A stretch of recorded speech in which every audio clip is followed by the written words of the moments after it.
welcome to NAPOD, where we provide NA speaker meetings and workshops in a podcast. We are an ad-free podcast, and if you enjoy listening, please help us to be self-supporting by visiting napod.xyz, look for the donate link, and drop $1 or $2 in the virtual basket. If you're also in AA or have friends that are, please tell them about our other podcast, Sobercast. Sobercast features AA speakers and workshops in the same format as NAPOD. We upload a new speaker every day, and it's easy to subscribe by searching for Sobercast, that's 2 words, on any podcast player app, or go to Sobercast.com. Enjoy the podcast, and thanks for listening.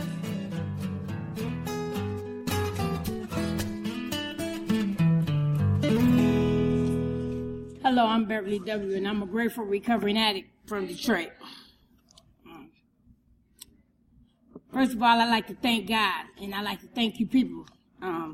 Anyone newer than me, welcome. Anyone older than me, welcome. Thanks for keeping the lights on for me. I'm real nervous, y'all, because this is not my forte, talking. But my sponsors told me, she said, that wasn't the lady that picked you, that was God. So I guess this is my opportunity to share. I'm glad it's not that many people in here, but I'm grateful. They asked me to share on who's an addict. At the beginning of that chapter, it said, most of us do not have to think twice about this question. We know. Well, I didn't know that I was an addict. I just thought I had a slight problem with drugs. I thought that, it's somewhere in the literature when it talks about we must make that second admission, because I always thought once I get my life together that I can handle drugs. I've been to treatment twice. The first time, that's all I did. I went to treatment. I didn't get a book. I didn't learn anything about my disease. I went there. I got the job, the house, the car, the kids, and I came to a couple of meetings and I heard some experience, and it had my stomach flipping, and I said, they getting high, they make me want to get high, and I stopped going to meetings. I started signing, I was court stipulated. I signed my own 90 and 90, right hand, left hand, your hand, her hand, whoever was signing, so that I could turn into that probation officer. I thought I was okay. I thought I was clean, because I wasn't smoking no dope for 7 years. I was drinking, though. The first 2 years, I was clean. After that, I was drinking. And when I look back, and this is just giving a little experience on how I know that I'm an addict. When I look back, after I got back to treatment, I could see the progression of the disease. Because the first time that I got clean, even though I didn't know anything about my disease, even though I didn't realize that I was an addict, because I hadn't read the book, today I love how it works, because it lets me know that alcohol is a drug too. But I look back and I see the progression of the disease, because I started off, I was Brian Hennessy. I get off of work, give me a pint of Henny or something, some Martell, and come home and have a little cup. That got to be a little bit too expensive, and I progressed to a little bit of E and J. And in the end, I was down to the Wild Irish Rose, and I picked that stem back up in my mouth, But today, I got in the program, and it says, give yourself a break and listen. I came in, I was beaten. I was court stipulated this time. And both times, though, when, it's like April is my time. Because I went to treatment in April of 94. And then I went to in April of 06. And both times, I knew I needed some help. And this time, I got in here and I learned about my disease. I learned that I was an addict. I know that who's an addict? I am definitely an addict, and it's not the drugs, it's my reaction to the drugs that make me an addict.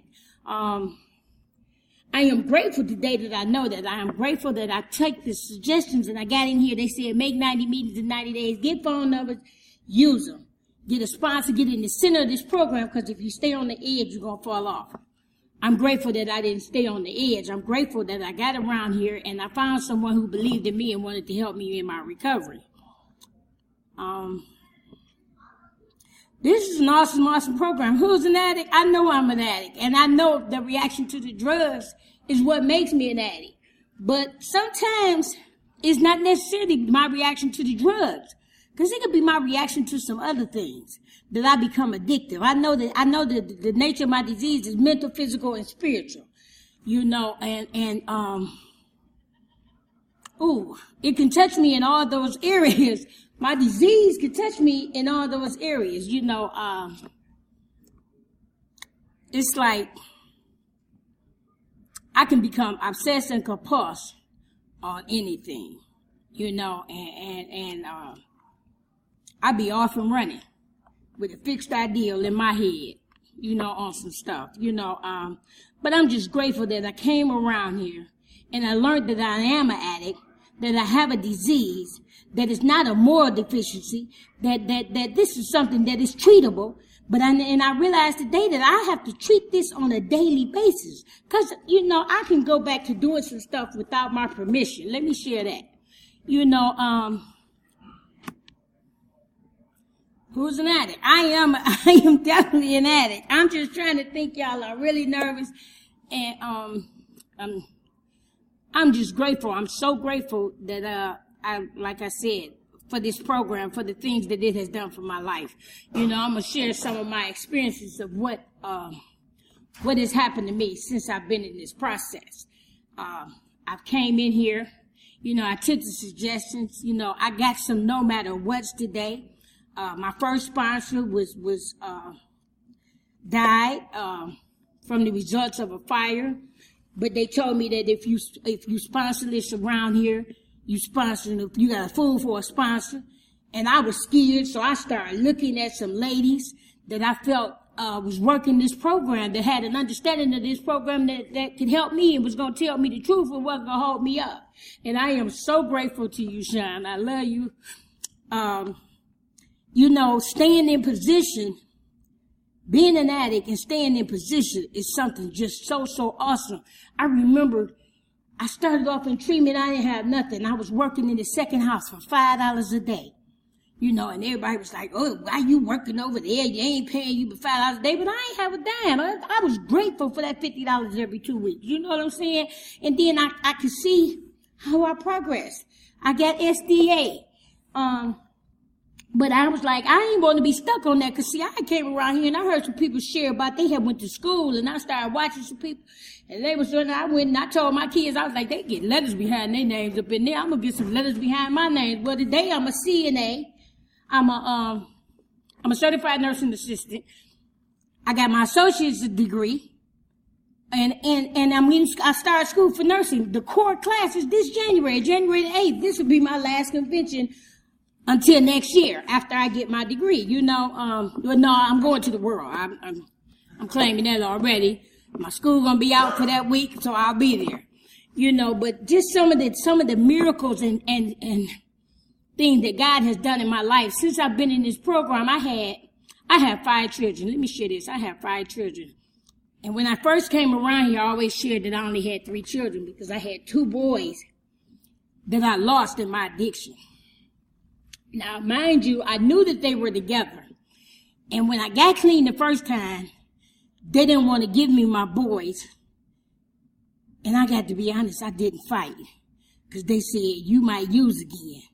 That'd be too many kids, 5 kids, Because, see, I was one of them addicts that was out of my mind. I had a baby 91, 92, 93. April 91, April 92, and April 93. Well, in 94 is when I first got clean. Because I wanted my baby. I'm like, this is the 3rd baby. I want my baby. And I wanted all my babies. But God said no. I'm going to say that God said no.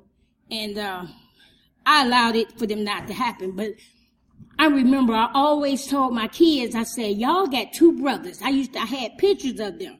When I went back out, I lost those pictures. But I had pictures of these 2 boys. And I always told my kids, I said, y'all got 2 brothers that we're going to find one day, or they're going to find us one day. I always knew that I was going to be reunited with my kids. Well, let me tell you what this program has afforded me. An addict. I got an email December the 22nd of 2011. Said, are you the right Beverly Winfrey? I opened that email and they said, if you're the right Beverly Winfrey, do you remember 2 boys by the name of Stephen and Terrence? And my heart just bubbled over with joy. I mean, so much joy because I knew those were my babies and they had kept them with the same names. God so have it that I met up with her, and she showed me pictures and she told me about them. And you know, it's just amazing the way that God works, because one of them, the baby boy, Stephen, she said she don't know where it came from, but at 6 years old, he told her, "Where's my real mama?" So she seeked me out because she was having problems with this young man. You know, they were 19 and 20 when they found me, but she had problems with him all his life. He was turning into an alcoholic. He was jumping on his daddy, all these different things. And now that this young man has met me, he's done did a complete turnaround, y'all. He's done did a complete turnaround. You know, she showed him some tough love, and I have to be grateful for that. You know, I wish I could show mine. My oldest one the same tough love that she showed him, because she put him out, made him stay in the shelter, but now he got his own little place. He got a job. You know, he got roommates, but he's standing on his own, but he's done did a complete turnaround, and I think I was what was missing. You know, so who's an addict? I know I'm an addict, because only an addict could just give up and leave their children like that. And it's not that I didn't love my children and I didn't share to y'all, because I ain't want to share. You know, I'm getting honest right now, because I ain't want to tell nobody that I had 2 kids that I fucking gave up at birth. Left them at the hospital, went back to see them 2 times, and then that was it. Because the dope was more important. Who's an addict? I know I'm an addict. You know, and I know it's my reaction to the drug. Because, see, I smoked that dope, and then that made me not go back to the damn hospital. You know, dope, my reaction to the drug is what makes me an addict. And I realize that today. But I am so grateful. I got to be grateful for the experiences that I've been through. God has worked so tremendously in my life and turning my life around. You know I don't make all good decisions. And I make a lot of more, but I make more good decisions than I do bad decisions today. You know, I am grateful. I got some no matter what's in here. I was just in the room with the looking at the t-shirts, and I was like, I need that t-shirt, because it said no matter what. The man, the job, the car, the house, none of that. No matter what, I can't use no dope. You know, I know that I have an allergic reaction to some drugs when I put some drugs in me. So I'm grateful for all the things that God has afforded me to do, being in this program. I do have some no matter what. You know, I done lost jobs, and I ain't used. You know, my car been down. I ain't used. The man quit me. I ain't used. No matter what. I ain't gonna put no dope on it. I don't care what, because God got something better in store for me. I'm just trying to keep myself in position for the next possibilities that God has in store for me. I know that I am an addict, and as I said, I know that it's my reaction to the drugs is what's make me an accident. I know that I break out in the stupid when I use some drugs. You know, yeah, I break out in stupid, because I do some stupid stuff when I use anything. Let me say that. I want to say I do some stupid stuff when I smoke crack, but I can do some stupid stuff if I pick up some alcohol. You know, I know that one of anything is too many and 1,000 never enough. But how about this? This is a hit. This is another thing that makes me know that I'm an addict. Because I can pick up one or too many things, and dope ain't got to have nothing to do with it neither. And become obsessed and compulsed with a tunnel mind thinking, and be led off into somewhere that I don't want to be, and be stuck longer than I want to fucking be there. I've done that. I did this shit this past year. I got stuck in a relationship that I didn't want to be in and didn't know how to get out. You know, I guess God needed me to come in here and talk, because I really wanted to. I said I was down here. I got up early, even though I ain't go to bed at 3 last night. I wanted to be down here for the talk, because I wanted to hear the talk about saying yes when I really want to say no. That was my purpose for being down here. But God said no. God said otherwise. God said, I need you to come and share. You know, I got stuck. I'm going to share, because maybe that'll help me a little bit more with this. I got a relationship with an addict. And I want to say a newcomer, but they wasn't no damn newcomer because they told me he was a fucking recomer. Because that's what I call you when you keep coming in and out these doors and you know this program. You're not a newcomer, you're a recomer. But I always want to get somebody, I'm going to help somebody. But I took this gentleman in and I was helping him. And then I seen that he was homeless. Now, a red light went off. Now, I'm talking about that tunnel vision and becoming obsessive compulsive. A red light went off when he couldn't go home to his grandma's house. But I let him come and stay in my basement. He moved from the basement up to my bedroom, but I thought it was okay because I wasn't giving him none. Well, about a month and a half later, I woke up and my hormones was working and I gave him some and I got caught up in a relationship with an addict that kept using and I still just kept putting it. And I didn't really know this man. You know, first of all, he was younger than me. And I think it was just the ideal of having somebody there. You know, because my kids, it take my nephew to talk about it. Like, my nephew's like, Auntie Bev, you was upstairs. He had the phone and he said, where you at, baby? You all right? And I thought you was gone somewhere. And I looked out the window and your car was in the driveway. It's like, nigga, you in the house with her. What the hell did you calling her talking about? You know, and just some crazy stuff. You know what I'm saying? And then we argued all the time. We broke up every other week. Well, every other week, for real.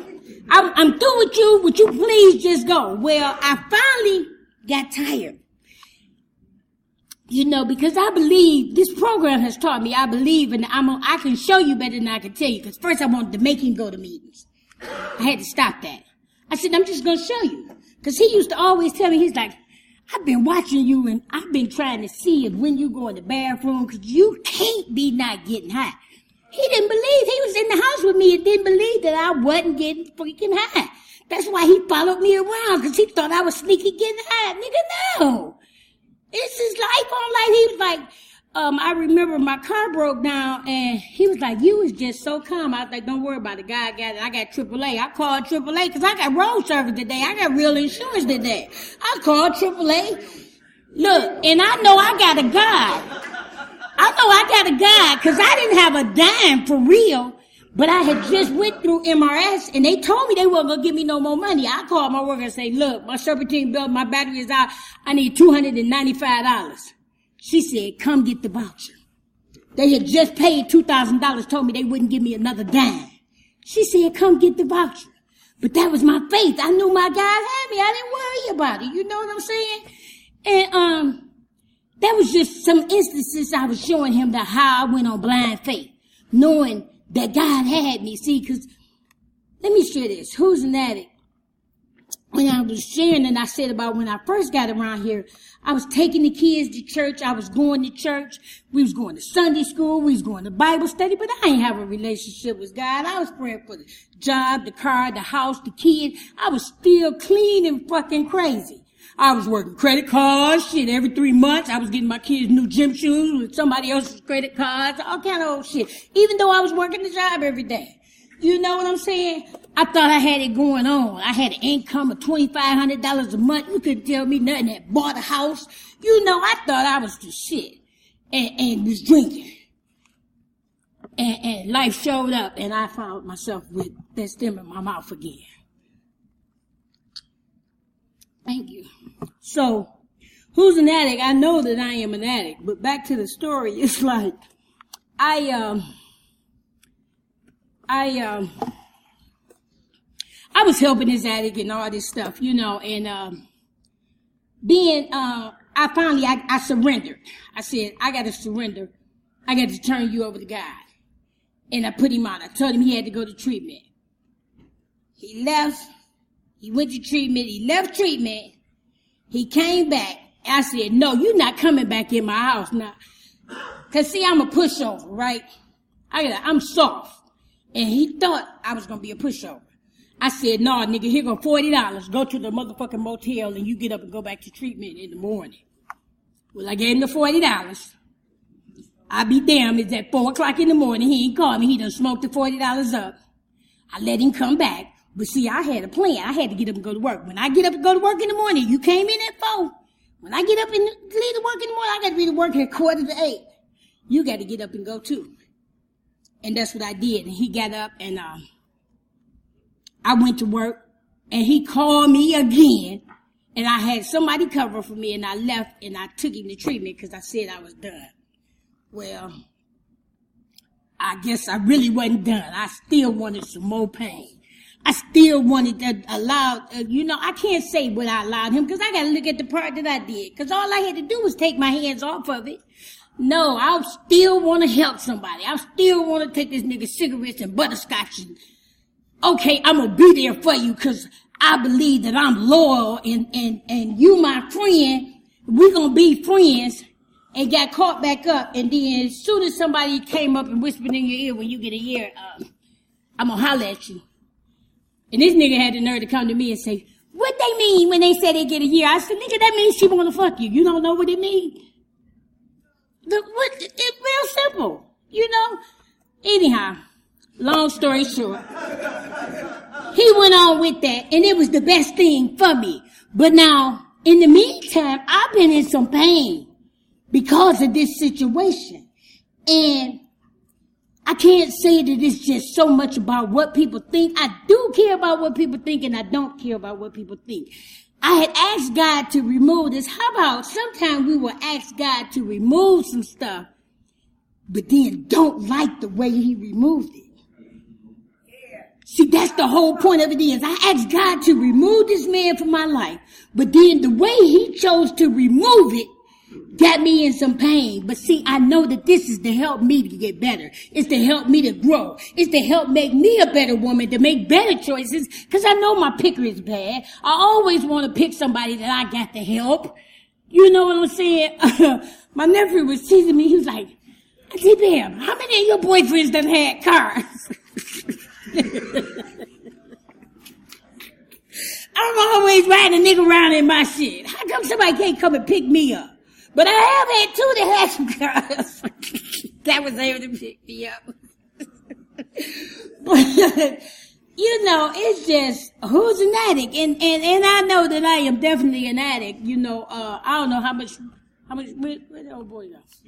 I don't know how much more time I got, but I am so grateful for this program and the lessons that it has taught me. See, because I came around here and they told me to, listen, to take the cotton out your ears and put it in your mouth. But they also taught me that a closed mouth don't get fed. I know I need to come around here and share it. And see, I read my literature too. I hate when people tell you, if you use the day, please just listen. No, let me tell y'all something. And it works how and why. On page 120, the last paragraph, it says that any addict can come up in here and pour out his or her pain without being judged. Something to that nature. I'm not a book quoter, but that's something that I know, something that I read in my literature. See, I took the suggestions. I don't read like I supposed to today, but I read my literature. You know what helps me too? I read the just for the day. See, I got a guide today. I shared earlier, how I thought I had a guide. Well, today I know I have a guide, and I know who he is, and I know how I can talk to him, and I know how he provides for me, and I know how I can depend on him. But that just for the day, daily meditation, and I read, and this is my story. I know this is a religious, not spiritual program, but it is what it is. I go to that other place too, and I read the just for the day, and I read the daily bread. And they tend to go hand in hand. When they say the spiritual principles should never be in conflict, that right there lets me know. Because the daily bread, the daily bread sends me to my Bible, and the just for the day sends me to my basic text, which is my NA Bible. And they always seems to line up. For any of y'all who know and read that, and I am grateful for that today. I don't know. Who's an addict? I know I am definitely an addict, and I know that what makes me an addict is not the drugs, but my reaction to it. And I know that if I don't put one in me, I ain't got to worry about the next one. See, because it's not the second one or the third one. It's the first one. I'm going to become obsessed and compulsed with anything. I'm going to share this and I'm going to close. Even though I know I'm an addict, from coming around here, I have got some faith in this program. God has let me know that no matter what I go through, that if I depend on him, he's going to bring me through. Last year, I broke up with the relationship. I lost the job. They told me that my car wasn't going to last in the summer but 2 weeks. And I put some Lucas in the motor, and it's been going for the last 4 months. And I'm having faith that my God is going to take me through. That car going to last me the rest of this year. When I become a nurse at the end of this year, I will have me a 2014. I ain't trying to go out. I was ready to go out, saving money, gonna go get a note. I am so grateful to y'all. Because, see, I came right here and listen to y'all struggle with these notes. I'm like, I don't think I really want no car note. I'm going to hold on to Judy just a little bit longer until I can really be in position. Because, see, my thing is this. I can afford the car note, but I can't afford the damn insurance with it. And I ain't finna tell and be paying no note on some stuff that, I can't drive. Shit. I done heard enough of y'all around here that's done that. You know, that's why they say you listen and your experience can help me. So I hope my experience has helped somebody. And I'm just grateful. I'm so grateful to Narcotics Anonymous and you people. I'm going to keep coming and I ain't going to use no dope. I'm going to keep coming. And I'm trying not to use nobody. I'm going to keep coming. I'm going to try to be a better woman. I'm going to keep coming. I'm going to try to fill this void with these spiritual principles and applying. If I keep applying them in my life, I know that my life is going to get better. I'm an addict named Beverly. Thanks for allowing me to share.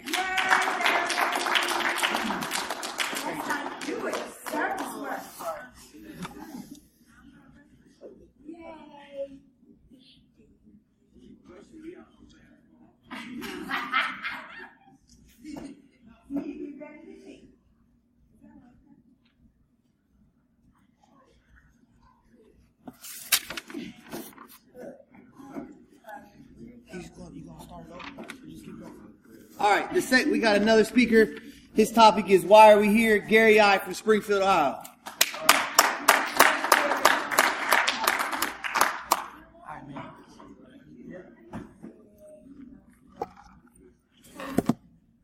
Gary, I'm an addict. I'm real grateful to be here. I'm real grateful to God, Narcotics Anonymous, because if it wasn't for God in this program, I may have got the last part of what the disease of addiction, what the ends are. May have truly gotten that physical death. Why are we here? Man, I could come up with a bunch of stuff and tell you why I'm here and all that. But I've been always taught to stick to what the topic is and do some work on it. And last night I got to sitting back and I didn't want to get too involved, but I just wanted to kind of make sure that I stay centered on what I was asked to share on. And why are we here? It said, before coming to the fellowship at NA, we could not manage our own lives. We could not live and enjoy life as other people do. We had to have something different. We thought we had found it in drugs. And every time I hear that something different always jumps out to me. And I looked up different, and it was like not the same, not ordinary, unusual. So it's like something within me always looks for something unusual or something different. And I can track that back before I even got to the rooms of Narcotics Anonymous. I can track that back before I use, always wanting something different. Wanting to be somebody different, wanted different circumstances. And down a little further, it talked about we seem to be incapable of facing life on its own terms. And it's like seemed. I looked at it. It says to appear to exist, having the appearance of reality, but often not so. And it's like, based on the evidence of what my life was like prior to Narcotics Anonymous, you know, when you use and you chasing that one and ways and means to get more and all the evidence of the outward evidence of the unmanageability, when you looked at it based on that evidence, I seemed to be incapable of facing life on its own terms. The appearance was I was incapable of facing life on its own terms. Thank God that it was just, that's what it seemed like, you know. But when I got to this program and started to learning this program and learning how to live to this program, the reality is through the steps and the principles of this program, I am capable of facing life on its own terms without using. And I'm so grateful because it's through this program that I just learned how to live. You know, I hear a lot of people talk about another shot at life, man. It was like disease got me so early, man, I didn't even get that shot. It was just like I did what it told me to do. And I'm so grateful, man, that Narcotics Anonymous is teaching me how to live. And, you know, I look at the different things that have happened since I've been here. And, I love this chapter because it's like, it keeps me in touch with how I arrived here. You know, the things I did to get one more, placing them. And I love what she shared about, you know, about giving up the kids and those types of things. Man, I always share what I didn't do in active use, what the disease didn't. It's because the disease didn't tell me to do it. Because I reached a point where I didn't have no choice.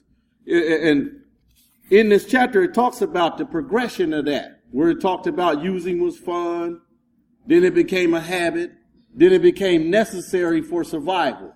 That's when you can do whatever you have to do to get one more.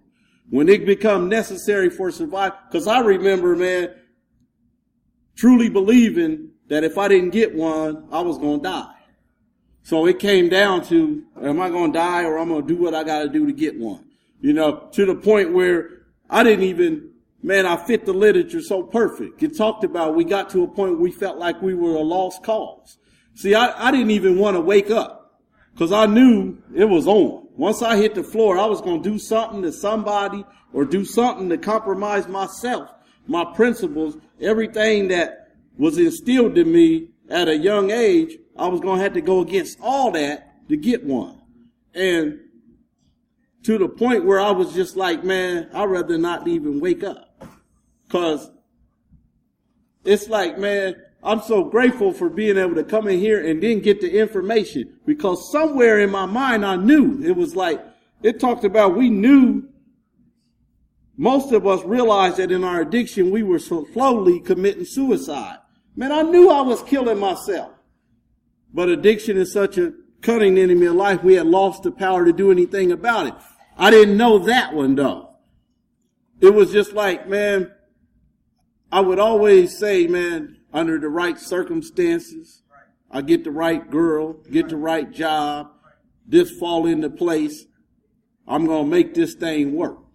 You know, and only till, thank God for the desperation. You know, and the literature says only in desperation. So it was like, okay, you know, so now I know, man, it took all of that, you know, because I lost good jobs, family, friends, all that, kept using, you know, man, get some things back, use again, lose it all, keep using through all the circumstances, man. But when that desperation set in, and in here it talked about, it said perhaps the most painful feeling of all was the desperation. So it was like, until I got in touch with that, man, until that set in, I couldn't ask for help. Man, you know, thank God for the desperation. Didn't feel good then. I wasn't thanking him then. You know, I wasn't real grateful for that desperation. At that point, I fit what the literature said. I felt like a lost cause, man. I felt like a complete failure. It says a complete failure, not halfway failure. Man, everything I did, it just fell completely apart. And I'm so grateful today, man, that through those failures and through this program, man, I've learned how to succeed in some areas, you know, because of those failures, because of the pain, because of the desperation, man. See, I'm a firm believer that what motivates you to get here ain't going to be the same thing that motivates you to stay here. Because, see, like I came in desperation of not wanting to use again. But today, man, that's why I was here, you know. But at some point, it says recovery is then possible. So through recovery, man, now some other things are motivating me why I'm here. Because I want to get better, man. Because, see, I still fit what it says in the beginning. On any given day, I got to have something different. You know, going to meetings regularly, going to the job, taking care of the family, doing all the right things for the right reason. Every once in a while, I want to jump off the page. I want something different. You know, I got to have something different. And I already done got the evidence that it ain't in drugs. So now it's like, okay, what's going to be my different this time? You know, and I got to be careful with that because it's like, man, once I find that difference, then it'll be just like it was then. It'll start out fun. It'll become a habit. Then it'll be necessary for survival. Then I'm caught up, man. I'm thinking like, man, you know, I was dragging it for a little while. Now it's dragging me, you know. So it's like, I'm just so grateful, man, through the information and the experience that I get from going through that, man. Now I could share that today and say, okay, I got to be real careful in those areas. But it was like, man, I see it. I get that infatuation with it. And then it's like, oh, I like that. I can listen to myself today and tell it, man. It's like, oh, I like that. Then the next time you talk to me, man, I got to have that one, man. You know, now, I'm willing to make a compromise now, you know. I'm willing to lay down some principles and set some stuff aside to get what I want. Now it has moved up on the list of importance.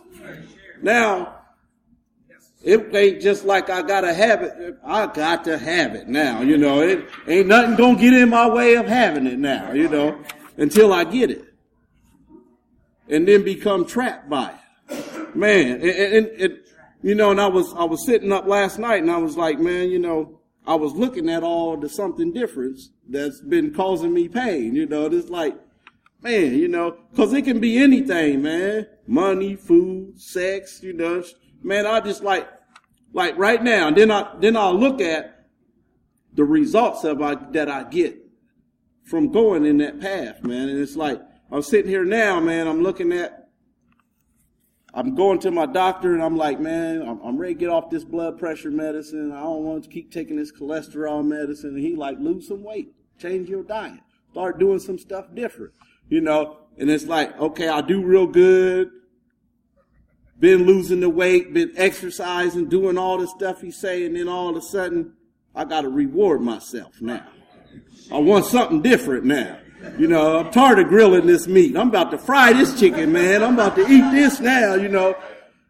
The thing about it, I do it, and it's fun, and I'm sitting in there, you know. Then tomorrow come, and think I want to get me a little bit more of that. You know, and next thing you know, a couple weeks done went by, man. I'm eating fried food, I'm all off the page. Blood pressure high, you know. Then I want to cry, you know. Man, this stuff ain't working. You know, thank God I got a well-informed doctor. He said, "No, you ain't working." You know, I said, "Man, you done jumped off," you know. And it's like, thank God for this program, man. Because like all the answers that I was seeking are right here, man. They in the steps, man. The solution is in the steps. Truly, man, the solutions are in the steps, man. When I get in here and I start looking at the principles, I can apply these. Man, a guy told me when I first got here, he said, we apply these principles in all our affairs. And if you can't do that, then maybe you got too many damn affairs, you know. So I was like, okay, you know. Of course, then I'm like, oh, this smart, man, you know, yeah, whatever, you know. only to get my own evidence of that, man. If I can't apply this in all areas, then I might need to eliminate some areas. You know, if I can't apply it, because, man, all it's going to lead me to is destruction, man. Because, it's like, and then it's like a leak, man. It'll spring a leak over here. I go patch it and it spring up over here. And next thing I know, man, it's just like, you know, the water breaking now. It's about to go now. You know, everything got to fall apart. You know, it says, man, not taking care of our personal affairs establishes a pattern, you know. So it's like I start here not doing this. And next thing I know, I'm not doing this. Next time I'm not doing this. I become closed-minded. I don't want to hear what you got to say. See, my sponsor, he could tell you when something going on with me. He said, you ain't calling. Because I don't want to hear what you guys say, you know. And that's my pattern. When I don't want to hear it, I ain't going to come around y'all. Because I know y'all going to tell me the truth. So it's like, you know, I ain't going to that meeting today, you know. You know, I ain't calling my sponsor because I know what he going to say, you know. And don't approach me, you know, you know, because I'm real good at coming out the mouth and saying something I really don't want to say, you know, because this thing will convince me, man. It will convince me that I'm right and the whole world wrong. You know, I love that part in the literature where it says that, man. Like, yeah, you know. Then I look at it and it's like, man, you had to be a fool to think that you right and the whole world wrong. You know, something got to be wrong with you if you think everybody else is wrong but you. You know, so. Through this, man, I'm just so grateful, man. I'm grateful for those members that were here when I got here, man. That it talks about in here, man, even though my mind told me I couldn't do it, the fellowship insisted that I could. They didn't just say, man, you can do it. Man, I know you can do this. You know, you can do this, man. Man, just what I needed. Because, man, y'all knew that I was doubting myself. Y'all knew that I was questioning this. Y'all knew I was insecure. So y'all kept giving me that. Kept saying, man, you can do this. You're going to be all right. Just keep coming. And I remember I used to say early on, like, man, why you keep telling me keep coming? I ain't did nothing. You doing a fine job. I ain't did nothing. Well, it's probably about all you can do right now. Just keep coming. You know, insisting that I could do this, man, until I got the evidence and started believing in the evidence. See, I get the evidence right away. I got to start believing in the evidence that I see. See, I can lose touch with reality, man. I'll see. It's just like, man, I'll see something and know it ain't good for me, but then I'll convince myself that it is. Tell my own self a lie. You know, tell myself a lie. So, you know, when we talk about why are we here today, man, after ain't used in a while, man. I can't keep using that excuse, you know. So it's like, man, why are you here today, man? Because something's still wrong. You know, there's some stuff going on that needs addressed. And it's like, man, me and Craig, we always laugh about this, them 3 disturbing realizations. You know, it didn't say just realization. Because early in the chapter, it kept talking about them. We was realizing some stuff before we got to them disturbing realizations. Now it's like, man, we're going to take away all your excuses. And I liked how it was because first y'all insisted that I could do this. Y'all kept telling me to do this. Y'all got me to buy in. Then y'all said, now check this out. You can no longer blame people, places, and things. You're powerless over your addiction. Our lives are unmanageable. Although we are not responsible for our disease, we are responsible for our recovery. And 3, we can no longer blame people, places, and things for our addiction. We must face our problems and our feelings. So it was like y'all got me to buy in first, then y'all told me, okay, now we're going to take away all the excuses. Now you're going to have to live this thing. Now you can't just keep talking about it. You can't ride on what we say. You know, go in here and start doing this thing, man. Start living the way we talk. And man, I'm so grateful, man, because I was taught at real early in this process, man, it ain't so much about what you say, it's what you do. But see, you can talk real good, man. It's real easy to get in the literature and read the literature and start learning it and share real good. And, and I'm going to do this and I'm going to do that. And I'm going to no matter what and all that. And, wait till no matter what show up. Now what? Because, man, that's how the disease be talking to me. Now what? Yeah, you talked all that stuff. Now what? What you going to do now? Where all that faith you talked about? And me and the sponsee, we were talking on the way up here, man. And it was like, man, I will get in the way of myself, man. I will block my blessings from God because of my lack of faith. Man, I keep asking that. I want to get here, but I don't want to do the work. I always share that. I want to be different, but I don't want to change. Change involves some action. I got to do something to change. See, I can just hope to be different. I can talk about being different all day, and that was my dilemma, man. Even through using, man, and before I got here, I always wanted to be different, but I didn't want to change. I didn't want to go through the withdrawals. I didn't want to go through what I had to go through to change. And even today, man, get caught up by some behaviors and different things, man. And I want freedom from them, but I don't want to put the work in to get free. So I'm just wishing and hoping, one day it might get better, But the reality is, unless I'm willing to put the work in, nothing changes if nothing changes.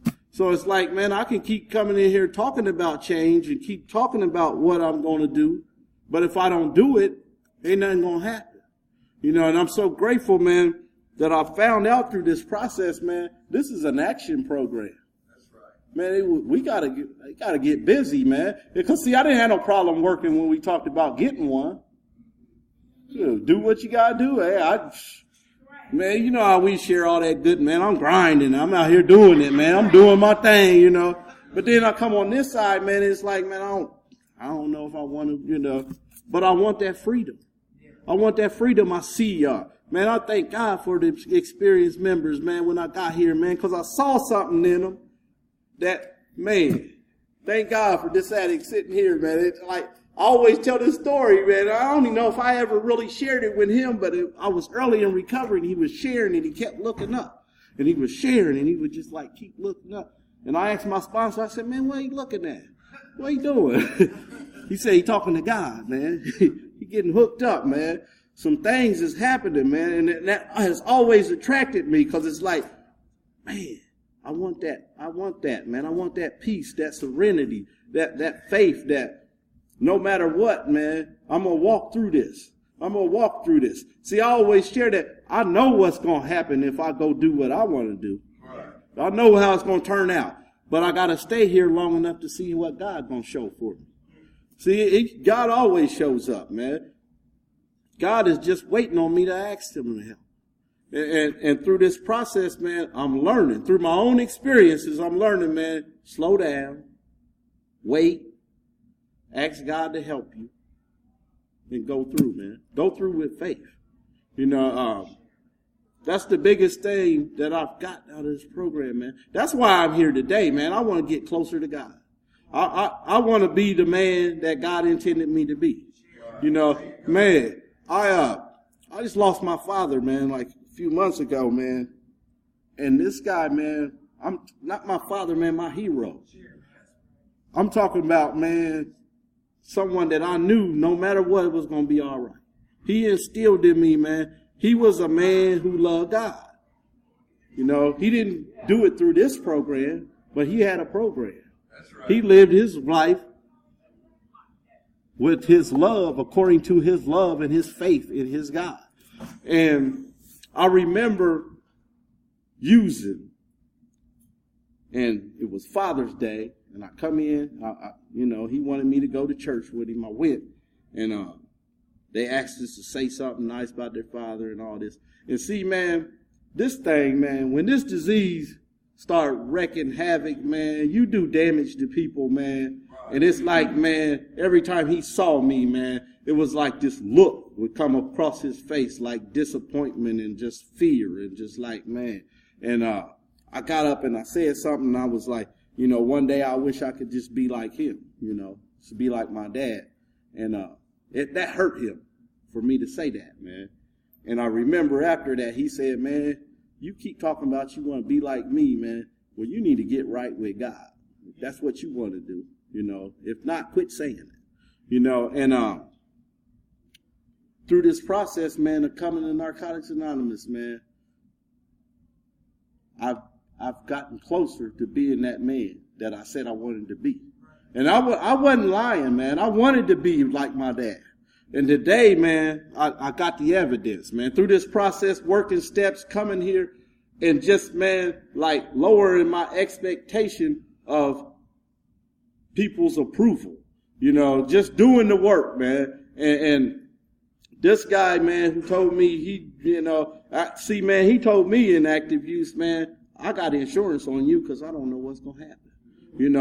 That didn't stop me. I kept using, and through this process, man, I was able to repair that relationship, man. I was able to put the work in, and God was able to do what God needed to do to repair that relationship, man. Me and my dad has been so close, man. I was there when he took his last breath, and one thing I was able to tell him, I'm closer to that guy that I said I wanted to be. And today I'm on that mission, man. I want to stay here, man. That's why I'm here today. Because I want to work on being that person, man. I want to be that person, man, that loves God and not just talk about it, but show it. And then show others how God's love. See, that's what my purpose is today. See, to transfer that unconditional love that God gave to me and give it to you. And give it to the next person. So they can feel what that unconditional love is, man. And I'm just so grateful, man, that I didn't die out there. And see, I'm not one to say I should have died. Because if I should have died, I would have. See, God spared me for a purpose. There was a reason why I didn't die out there using. Now I got to stay here. I got to get busy. And I got to fulfill that purpose, man. And today through this program, man, I'm getting better. Not getting perfect, but I'm getting better. But I shoot for perfection. Because see, if I keep shooting for something higher than what I am, it'll keep me grounded, man. Because you ain't all that, Because see, this thing will tell me, man, you've been here a while, you're doing all this, you got that, and no. Don't work like that. Because see, like I said earlier, that something different will kick off again. I'll start seeking that something different. Whatever. And next thing I know, fun, habit, necessary for survival. And man, I just ain't into being dragged around like that no more, man. I thank God, man, that I was able to come here today, and it was an honor to do this because the guy that was supposed to share, man, is real close to me, man. Dan S., man, he's in the hospital right now, and he was just a show-up type of guy, So I was like, let me show up and do this, man, because this dude, man, and when I leave here, then I'm going to go check on him, and I love this guy, man. He was one of the guys that insisted that I could do this, man. He told me later on, he said, man, I really had some doubts about you, though, man. I said, well, I thank God you didn't share that with me then. But you talking about somebody that been in my corner, man, and insisted that I could do this, man. Pat me on the back, man. You doing a fine job. Keep doing this, man. And that's why we're here, man, to help each other. Help each other stay clean. Help each other get closer to the God of our understanding. That I pass.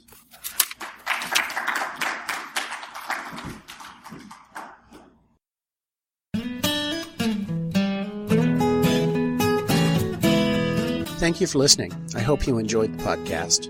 Please help us improve our ranking so others can find us by putting a review on Stitcher, iTunes, or your favorite podcast index. Nawpod is ad-free thanks to the folks supporting the show with $1 or more per month.